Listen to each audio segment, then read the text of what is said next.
জানো দোয়াগুলো কখন কবুল হয়? যখন তোমার জন্য কবুলিয়তের কোনো রাস্তায় নজরে আসে না, যখন মানুষ তোমাকে বলে দেয় যে এখন আর কিছুই হতে পারে না, তখন তোমার আল্লাহ তোমাকে দেখায় যে এই মানুষেরা তার হুকুমের আগে কি জিনিস। তখন তিনি তোমাকে বলে যে এরা কি আল্লাহ ছাড়া অন্য কাউকে সাহায্যকারী বানিয়ে নিয়েছে? প্রকৃতপক্ষে আল্লাহই সৃষ্টিকর্তা।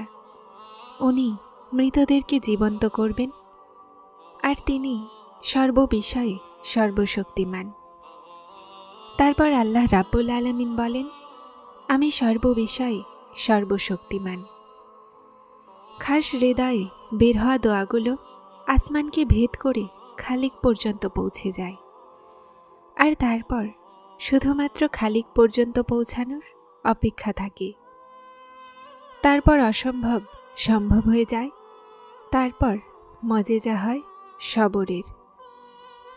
তার গুণের ঝলক দেখান, তারপর গায়েব থেকে সাহায্যের উসিলা তৈরি হয়, তারপর সমস্ত অপেক্ষা শেষ হয়ে যায়, তারপর অশ্রুগুলোর ফল পাওয়া যায়। এভাবেই তিনি দেখেন যে একটা সময় থাকে যা তুমি তৈরি করো, আর একটা সময় আসে যা তিনি তৈরি করেন, আর নিশ্চয়ই তার তৈরি করা সময় মজেজার হয়। তার তৈরি করা সময়ের থেকে উত্তম আর কোনো সময় নেই।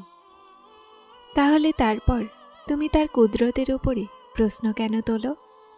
তারপর তুমি দোয়ার জন্য হাত তোলা কেন ভুলে যাও? তুমি তার রহমতের ওপরে এভাবে হতাশ কিভাবে হতে পারো? আর শোনো, এখন যাকে অসম্ভব ভাবছ, সেটাই আল্লাহ রাব্বুল আলামিন যদি সম্ভব করে দেন, তাহলে কি করবে? যেটা হতাশায় পার করছো, সেই মুহূর্তই যদি কবুলিয়তের হয়, তাহলে কি করবে? যেটাকে বাধা ভাবছ, সেটাকেই যদি আল্লাহ রাব্বুল আলামিন উসিলা বানিয়ে দেন, তাহলে কি করবে? যেটাকে তুমি তোমার সমাপ্তি ভাবছ, আল্লাহ রাব্বুল আলামিন সেটাকেই তোমার নতুন আওয়াজ বানিয়ে দেন, তো কি করবে? এই রাতগুলোতে উঠে উঠে নামাজগুলোতে কান্না করা তোমার আল্লাহ রাব্বুল আলামিনকে রাজি করিয়ে নেয়, তো কি করবে? যেই পরীক্ষাকে তুমি শাস্তি ভাবছ, সেটার বদলে তুমি যদি আল্লাহকে পেয়ে যাও, তো কি করবে? সেজদা থেকে উঠতেই হঠাৎ করেই তোমার ধারণা বাস্তবতা হয়ে তোমার সামনে চলে আসলে কি করবে? ছেড়ে দিচ্ছ হতাশ হয়ে যেই দোয়াকে, সেটাই মজেজা হয়ে গেলে কি করবে?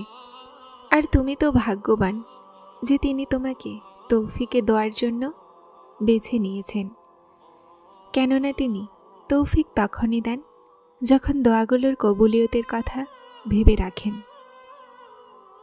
জীবন তো একটা খুব সুন্দর পুরস্কার, যেটার একটা করে পাতা আমাদেরকে প্রতিদিন পূরণ করতে হয়। এক পৃষ্ঠাতে কখনো খুশি থাকে, আর কখনো দুঃখ, আর কখনো কখনো ঘৃণা আর ভুল ধারণা আমাদেরকে এই পৃষ্ঠাতে পূরণ করতে হয়।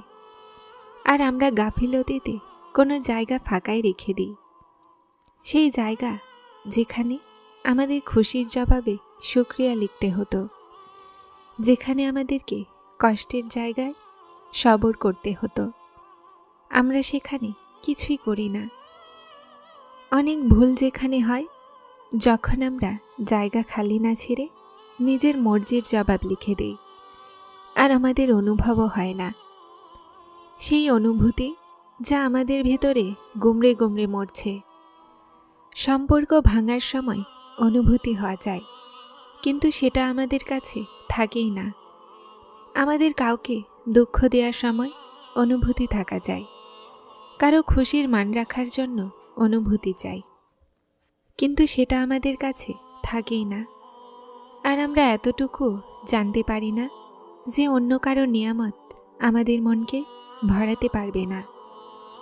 আমাদের মন তো শুধুমাত্র আমাদের নসিবের মাধ্যমেই ভরতে পারে, যেটাকে আমরা নিজেরাই জায়া করে দিই।